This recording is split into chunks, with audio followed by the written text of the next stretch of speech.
తొలి విడత ఎన్నికల సమరం ప్రశాంతంగా ముగిసింది. సార్వత్రిక ఎన్నికల్లో భాగంగా తొలి విడత పోలింగ్ పగడ్బందీగానే జరిగింది. పలు చోట్ల స్వల్ప హింసాత్మక ఘటనలు మినహా ప్రశాంతంగా సాగింది. ఇప్పటి వరకు సగటున 67.32% పోలింగ్ నమోదైనట్లు ఎన్నికల సంఘం అధికారులు వెల్లడించారు. పోలింగ్ శాతాలు పెరిగే అవకాశం ఉందని అంచనా వేశారు.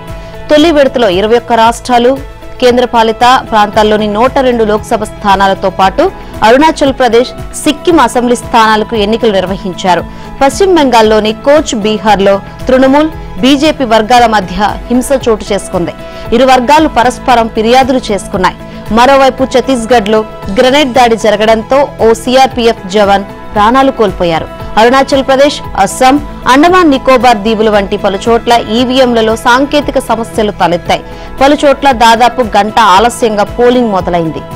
తొలి విడత ఎన్నికల్లో ఓటేసేందుకు కొత్తగా ఓటు హక్కు పొందిన యువతతో పాటు కొత్తగా పెళ్లైన జంటలు సంప్రదాయ వస్త్రధారణతో పోలింగ్ కేంద్రానికి ఉత్సాహంగా తరలివచ్చి ఓటు వేశారు. అలాగే పలువురు సినీ, రాజకీయ ప్రముఖులు ఓటేసేందుకు ఆసక్తి చూపారు. దివ్యాంగులు, వృద్ధులు సైతం పోలింగ్ కేంద్రాలకు తరలివచ్చి తమ ఓటు హక్కును వినియోగించుకున్నారు. తొలి విడత ఎన్నికలకు 1.87 లక్షల పోలింగ్ కేంద్రాల్లో దాదాపు 18 లక్షల మంది పోలింగ్ సిబ్బంది విధులకు హాజరయ్యారు. టీడీపీ అధినేత చంద్రబాబు ఆసక్తికరమైన వ్యాఖ్యలు చేశారు. సీఎం జగన్ నైజం దోపిడీ, విధ్వంసమేనని మండిపడ్డారు. జగన్ కి ఇదే చివరి ఛాన్స్ అని చంద్రబాబు వ్యాఖ్యానించారు. జగన్నకు ఇది వరకు ఇచ్చిన ఒక్క ఛాన్స్ చివరి ఛాన్స్ కావాలని చంద్రబాబు అన్నారు. టీడీపీ అధికారంలోకి వస్తే యువతకు 20 లక్షల ఉద్యోగాలిచ్చే బాధ్యత తనదేనని చంద్రబాబు హామీ ఇచ్చారు. ఒక్క డిఎస్సీ కూడా పెట్టకుండా జగన్ యువత భవిష్యత్తును నాశనం చేశారని చంద్రబాబు ధ్వజమెత్తారు.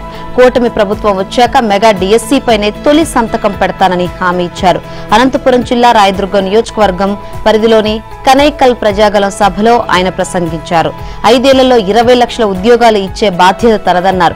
యువత కోసం నైపుణ్య శిక్షణ కేంద్రం ఏర్పాటు చేస్తామని, పోలీసు ఉద్యోగాలు భర్తీ చేస్తానని చంద్రబాబు హామీ ఇచ్చారు.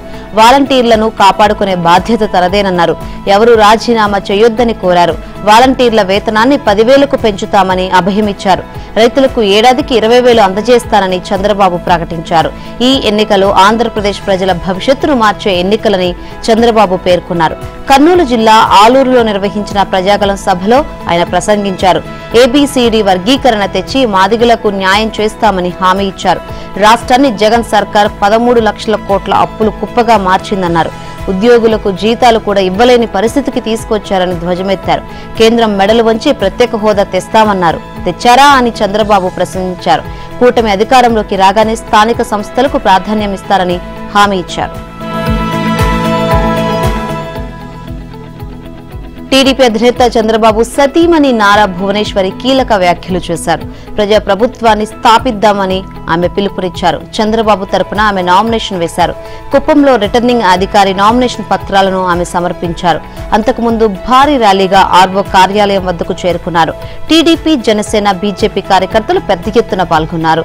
తొలుత నిర్వహించిన ర్యాలీలో కార్యకర్తలను ఉద్దేశించి భువనేశ్వరి మాట్లాడుతూ వైసీపీ పాలనలో ఏ వర్గానికి న్యాయం జరగలేదన్నారు. రాష్ట్ర అభివృద్ధి కోసం చంద్రబాబు రాత్రింబవళ్లు కష్టపడ్డారని తెలిపారు. ఆయన హయాంలో పెట్టుబడులకు చాలా మంది ముందుకు వచ్చారని వివరించారు. ఇవాళ పరిశ్రమలు రాకపోగా ఉన్నవి పోయాయని ఎద్దేవా చేశారు. కుల మతాలు వేరైనా మనమంతా ఆంధ్రులమేనని భువనేశ్వరి పేర్కొన్నారు. వైసీపీ పాలనలో టీడీపీ కార్యకర్తలను తీవ్రంగా వేధింపులకు గురయ్యారని ఆవేదన చెందారు. రాక్షస పాలన నుంచి ప్రజలు విముక్తి కావాలని ఆమె కోరారు. ఓటు అనే ఆయుధంతో రాక్షస పాలనను అంతమొందించాలని భువనేశ్వరి పిలుపునిచ్చారు. అందరం కలిసి ప్రజల ప్రభుత్వాన్ని తీసుకొద్దామని భువనేశ్వరి పిలుపునిచ్చారు. ఏపీ పీసీసీ అధ్యక్షులు వైఎస్ షర్మిల సంచలన వ్యాఖ్యలు చేశారు. వైసీపీకి ఓటేస్తే డ్రైనేజీలో వేసినట్టేనని తేల్చి చెప్పారు. ఏపీ అంతా వైసీపీ మాఫియా రాజ్యమేలుతుందని షర్మిల ధ్వజమెత్తారు. కర్నూలు జిల్లా ఆలూరు నియోజకవర్గంలో ఆమె ఎన్నికల ప్రచారం చేశారు. ఎక్కడ చూసినా మద్యం మాఫియా, మట్టి మాఫియా, ఇసుక మాఫియా చెలరేగిపోతుందన్నారు. వేదావతి ప్రాజెక్టు పూర్తి చేస్తానన్న జగన్ హామీ నెరవేరలేదన్నారు. 5 ఏళ్లలో ఒక్క అడుగు కూడా ముందుకు కదలలేదన్నారు. 2008లో వైఎస్ఆర్ శిలాఫలకం వేస్తే అదే ప్రాజెక్టుకు జగన్ మరో శిలాఫలకం వేశారని చెప్పారు. ఈ ప్రభుత్వం శిలాఫలకాల ప్రభుత్వం అని షర్మిల వ్యాఖ్యానించారు. ప్రాజెక్టు కట్టి ఉంటే 80,000 ఎకరాలకు సాగునీరు సరఫరా అయ్యేదన్నారు. ధరల స్థిరీకరణ నిధి పేరుతో జగన్ రైతులను మోసం చేశారని ఆరోపించారు. రైతును వైఎస్ఆర్ రాజును చేస్తే వైసీపీ నేతలు అప్పుల పాలు చేశారని మండిపడ్డారు. మూర్ఖులకు అహంకారులకు ఓటు వేయొద్దని పిలుపునిచ్చారు. మీ ఓటు వృధా కానివ్వొద్దని సూచించారు. వైసీపీకి ఓటు వేస్తే డ్రైనేజీలో వేసినట్టేనని ఆమె వ్యాఖ్యానించారు. కాంగ్రెస్ తోనే అభివృద్ధి సాధ్యమన్నారు. హోదా ఇచ్చేది కాంగ్రెస్ ప్రభుత్వమేనన్నారు. అధికారం వస్తే 2.25 లక్షల ఉద్యోగాలు ఇస్తామని షర్మిల హామీ ఇచ్చారు. బీఆర్ఎస్ నుంచి సీఎం రేవంత్ ఘాటు వ్యాఖ్యలు చేశారు. మాజీ సీఎం కేసీఆర్ పై ప్రస్తుత సీఎం రేవంత్ ఫైర్ అయ్యారు. షెడ్డు నుంచి కారు ఇక బయటికి రాదని, అది పాడైపోయిందని రేవంత్ వ్యాఖ్యానించారు.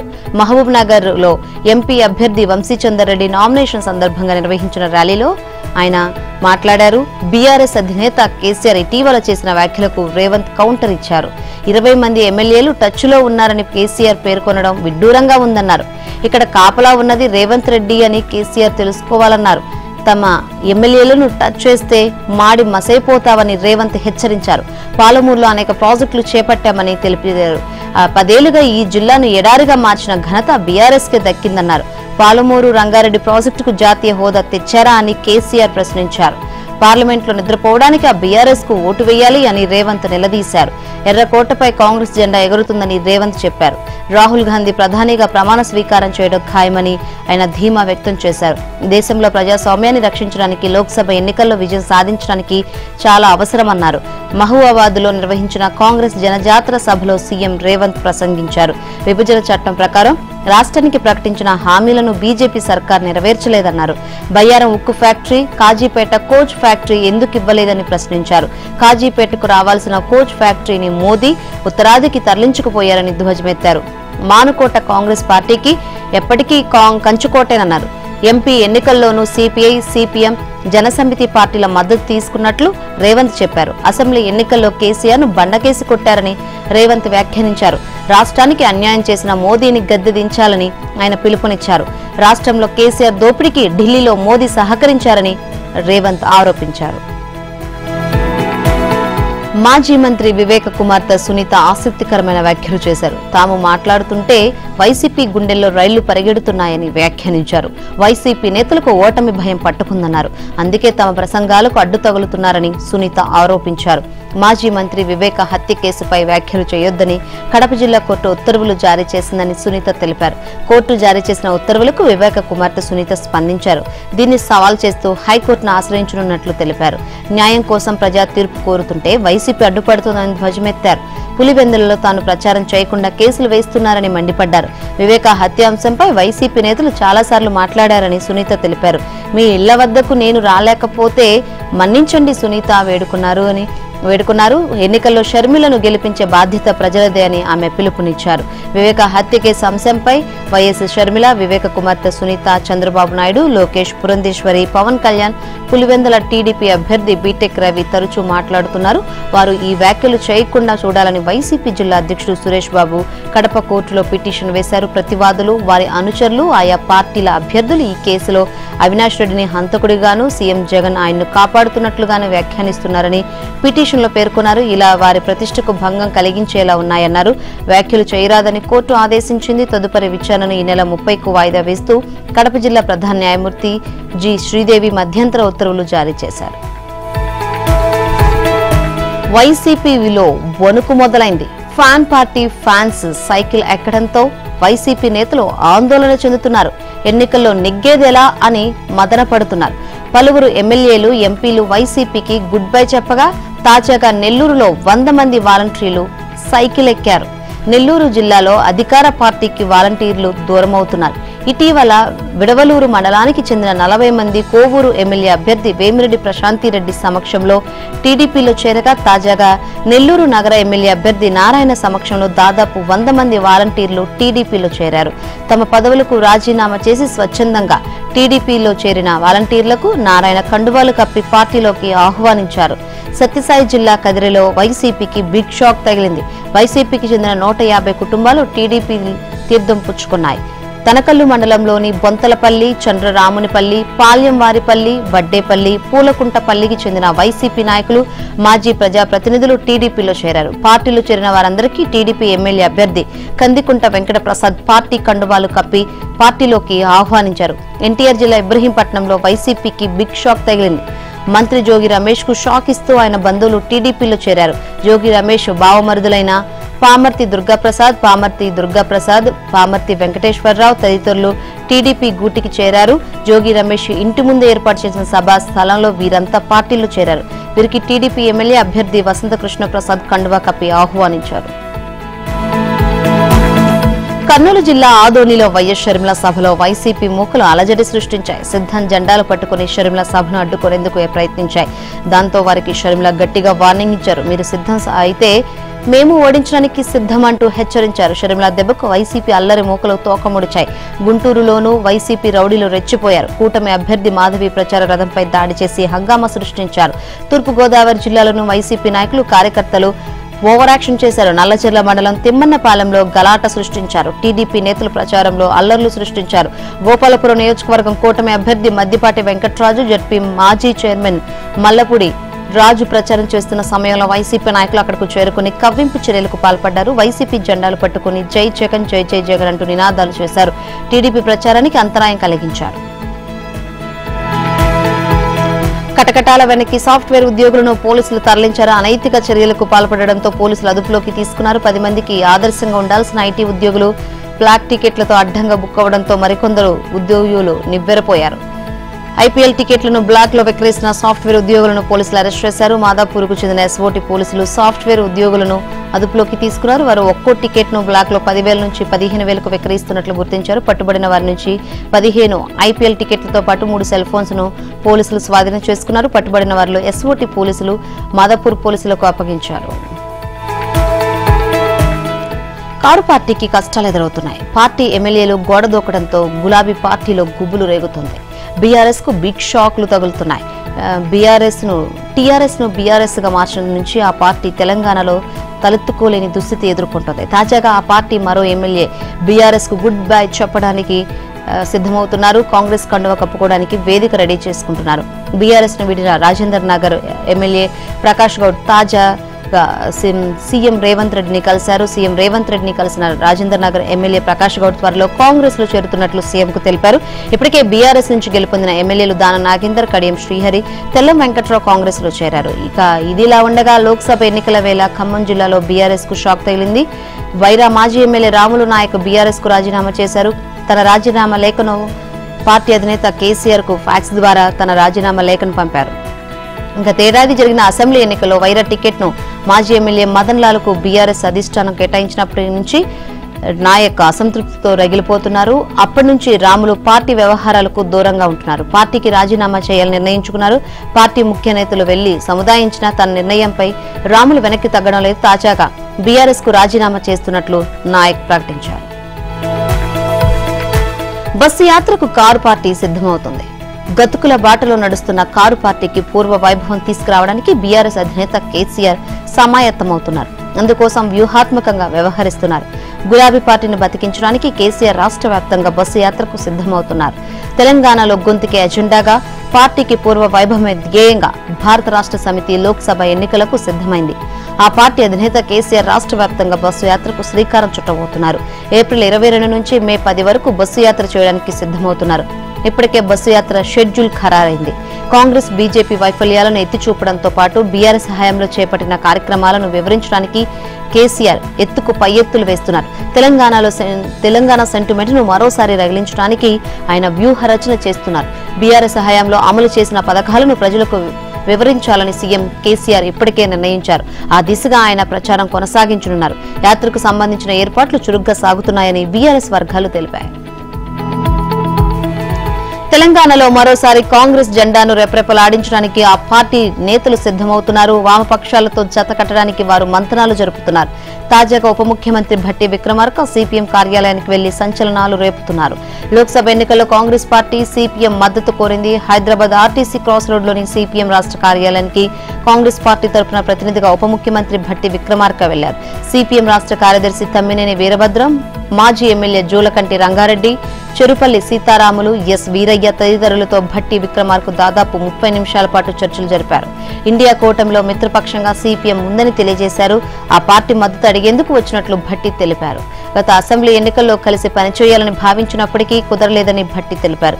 జాతీయ పార్టీ ఆదేశాల మేరకు సిపిఎం శ్రేణులను కలుస్తున్నట్లు చెప్పారు. మద్దతు అంశంపై ఆ పార్టీ జాతీయ నాయకత్వంతో మాట్లాడి చెబుతామని హామీ ఇచ్చినట్లు భట్టి విక్రమార్క తెలిపారు.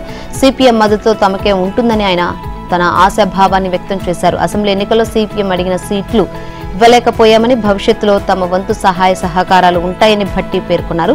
పార్లమెంట్ ఎన్నికల్లో భువనగిరి మినహా అన్ని స్థానాల్లో తమ మద్దతు కలిసి వచ్చే పార్టీలతోనే పొత్తు నిర్ణయించినట్లు తమ్మినేని వీరభద్రం స్పష్టం చేశారు. తెలంగాణలో బీజేపీ విస్తరించకుండా ఉండేందుకు చర్యలు చేపట్టడం, ఆ పార్టీని ఓడించడమే తమ లక్ష్యమన్నారు.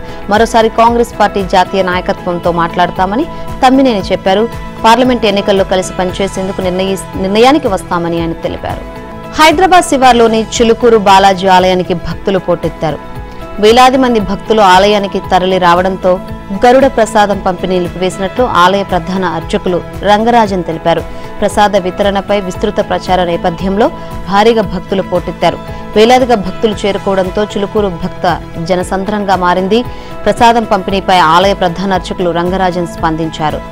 సంతాన భాగ్యం కోసం వచ్చిన చాలా మంది భక్తులకు గరుడ ప్రసాదం పంపిణీ చేశాం. మేము ఆశించిన దానికంటే 1000 రెట్లు భక్తులు రావడంతో ఇబ్బందులు ఎదురయ్యాయని రంగరాజన్ చెప్పారు. అందువల్లే ఆలయంలో గరుడ ప్రసాద వితరణ నిలిపివేసినట్లు తెలిపారు. నేడు రేపు ప్రసాదం పంపిణీ ఉండదు అని ఆయన స్పష్టం చేశారు. ఇక ఇదిలా ఉండగా గరుడ ప్రసాదం కోసం పెద్ద ఎత్తున భక్తులు తరలివచ్చారు. భక్తులు పోటెత్తడంతో చిలుకూరు మార్గంలో ఉదయం దాదాపు 10 కిలోమీటర్ల పైగా వాహనాలు నిలిచిపోయాయి.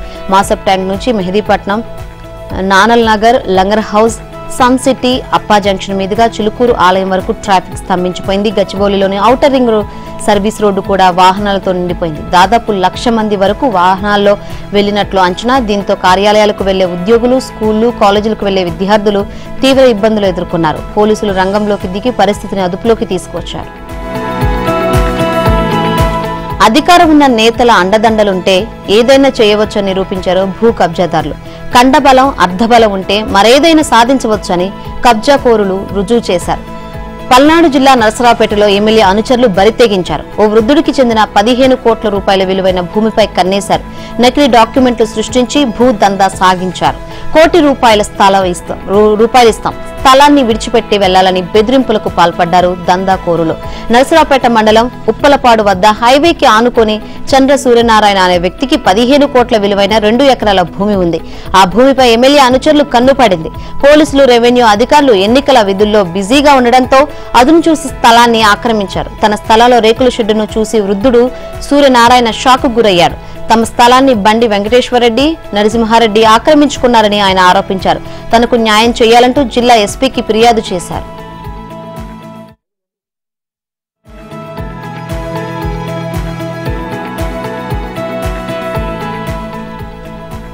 కేంద్ర రక్షణ శాఖ మంత్రి రాజ్నాథ్ సింగ్ ఆసక్తికరమైన వ్యాఖ్యలు చేశారు. బలిదానాలతో సాధించుకున్న తెలంగాణ రాష్ట్రాన్ని బీఆర్ఎస్ దోచుకుందని ఆరోపించారు.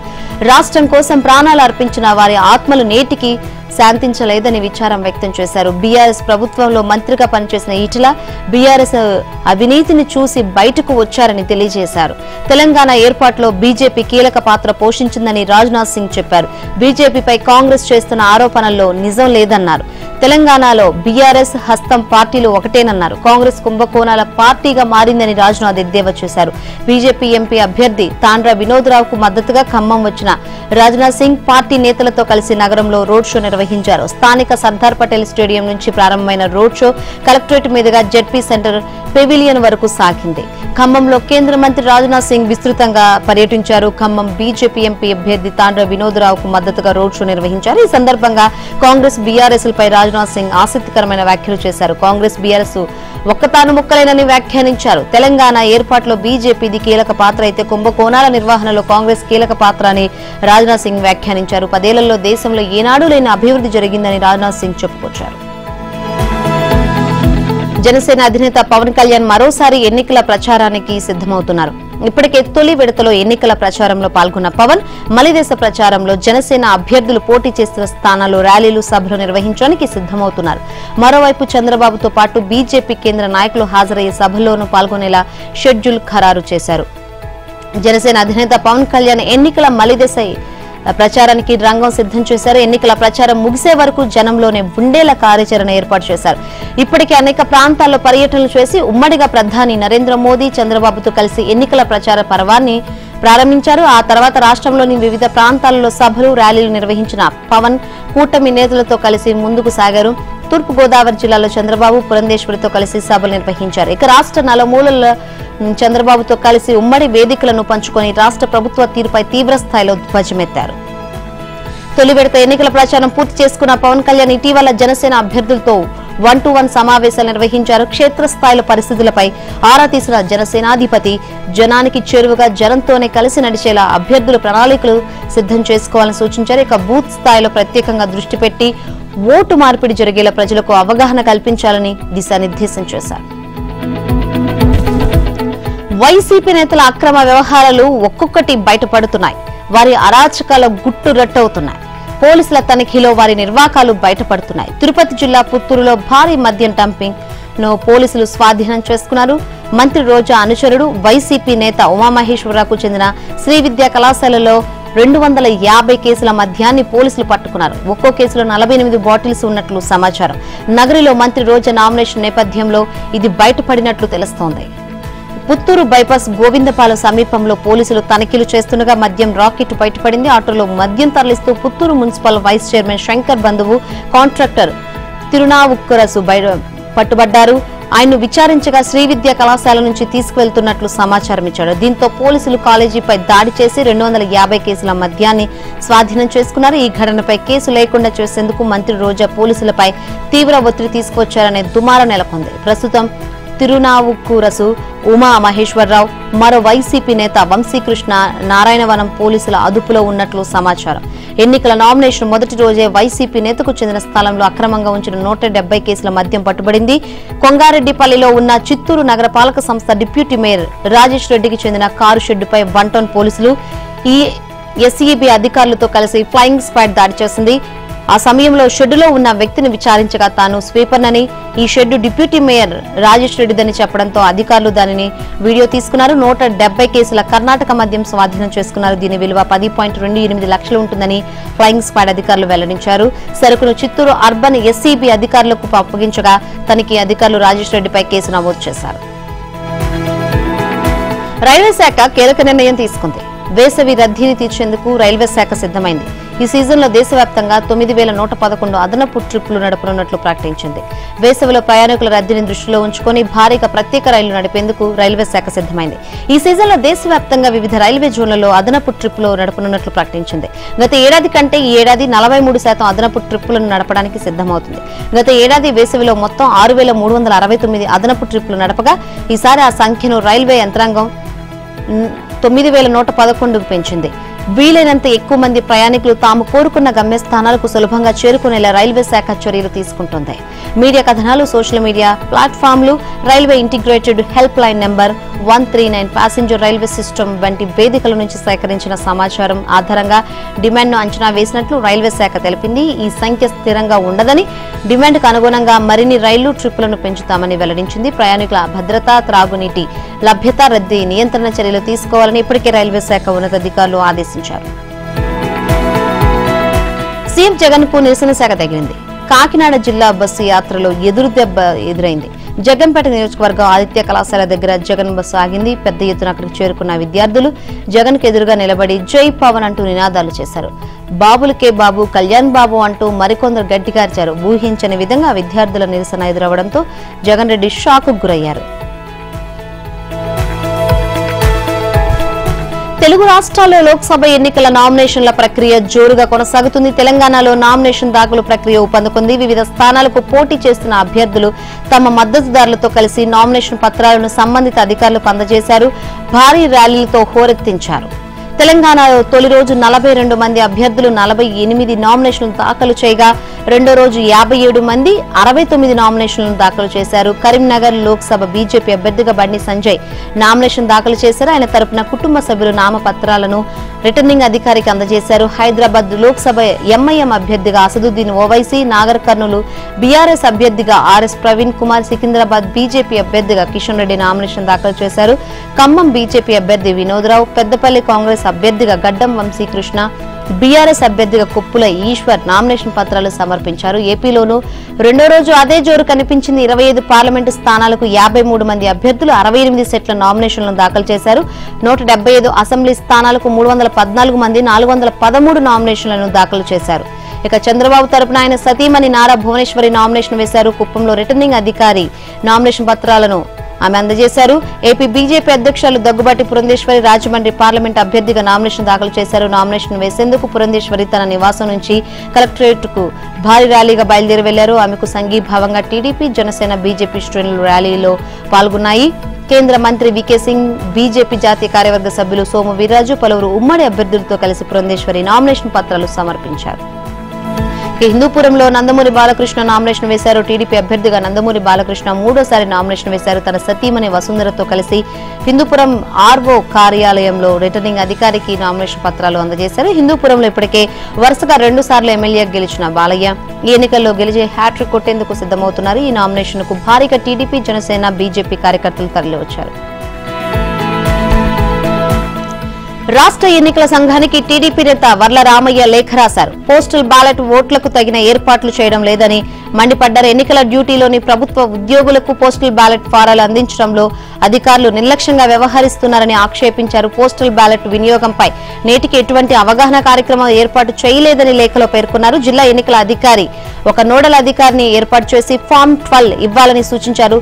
పూర్తి చేసిన వాటిని స్వీకరించాలని ఎన్నికల కమిషన్ స్పష్టంగా పేర్కొంది అని వర్ల రామయ్య గుర్తు చేశారు. పోలీసు అధికారులు అప్లై చేసుకునే ఈడీసీ లేదా పీబీ దరఖాస్తులకు నోడల్ అధికారి తగిన ఏర్పాట్లు చేయాలన్నారు. పోలీసులు పోస్టల్ బ్యాలెట్ అప్లికేషన్ సంబంధిత ఆర్ఓలకు పంపేందుకు కూడా నోడల్ అధికారులు సహకరించాలన్నారు. ఎన్నికల సంఘం స్పష్టమైన ఆదేశాలు జారీ చేసినప్పటికీ కొంతమంది ఆర్ఓలు ఫామ్ 12 విడుదల చేయడం లేదన్నారు. నేటికి పోస్టల్ బ్యాలెట్లకు సంబంధించి చాలా చోట్ల తగిన ఏర్పాట్లు చేయలేదన్నారు. ఎన్నికల సంఘం నియమ నిబంధనలను అనుసరించి పోస్టల్ బ్యాలెట్ ఫామ్లు అందించేలా అన్ని ఏర్పాట్లు చేయాలని వర్ల రామయ్య కోరారు. ఎన్నికల విధుల్లో ఉన్న ఉద్యోగులు తప్పనిసరిగా ఓటు హక్కు వినియోగించుకునేలా చర్యలు తీసుకోవాలని ఈసీకి రాసిన లేఖలో వర్ల రామయ్య పేర్కొన్నారు. సీఎం జగన్ పై రాయి దాడి ఘటనలో మళ్లీ హైడ్రామా నెలకొంది. బోండా ఉమను అదుపులోకి తీసుకుంటున్నారని ప్రచారం జరిగింది. సింగ్ నగర్ లోని బోండా ఉమ కార్యాలయం వద్దకు పోలీసులు చేరుకోవడంతో టీడీపీ కార్యకర్తలు పెద్ద ఎత్తున తరలివచ్చారు. ఒక్కసారిగా వెల్లంపల్లికి వ్యతిరేకంగా నినాదాలు చేశారు. దీంతో అక్కడ హడావుడి నెలకొంది.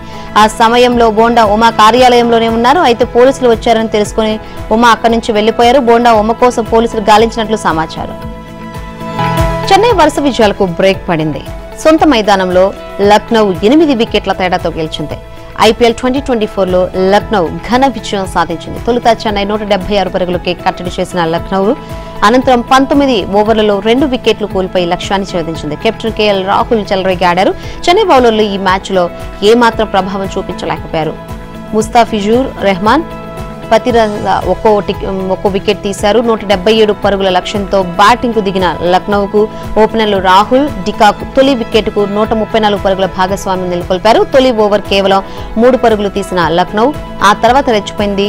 పవర్ ప్లే ముగిసేసరికి 54 పరుగులతో నిలిచింది. ఇద్దరు బ్యాటర్లు నిలకడగా ఆడుతూ ఇన్నింగ్స్ నిర్మించారు. అడపాదడప 4లు 6లతో చెలరేగారు. ఈ క్రమంలో 10 ఓవర్లు ముగిసేసరికి ఆ జట్టు 89 పరుగులు చేసింది. జడేజా చేసిన 11 ఓవర్లలో వరుసగా 2 4లు బాదిన రాహుల్ 31 బంతుల్లో అర్ధశతకం చేశాడు. ఇక మరోవైపు డికాక్ ముస్తఫిజుర్ బౌలింగ్ లో సింగిల్ తీసి హాఫ్ సెంచరీ చేశాడు. వీరిద్దరిని అవుట్ చేయడానికి చెన్నై బౌలర్లు విపరీతంగా శ్రమించాల్సి వచ్చింది. ఈ జోడీని ముస్తఫిజుర్ 134 పరుగుల వద్ద విడదీశాడు. 15వ ఓవర్ చివరి బంతికి డికాక్ కీపర్ ధోనీకి క్యాచ్ ఇచ్చి వెనుదిరిగాడు. మరో 27 పరుగుల తర్వాత పతిరనా వేసిన 18వ ఓవర్ తొలి బంతికి జడేజా అద్భుతంగా క్యాచ్ పట్టడంతో రాహుల్ వెనుదిరిగాడు.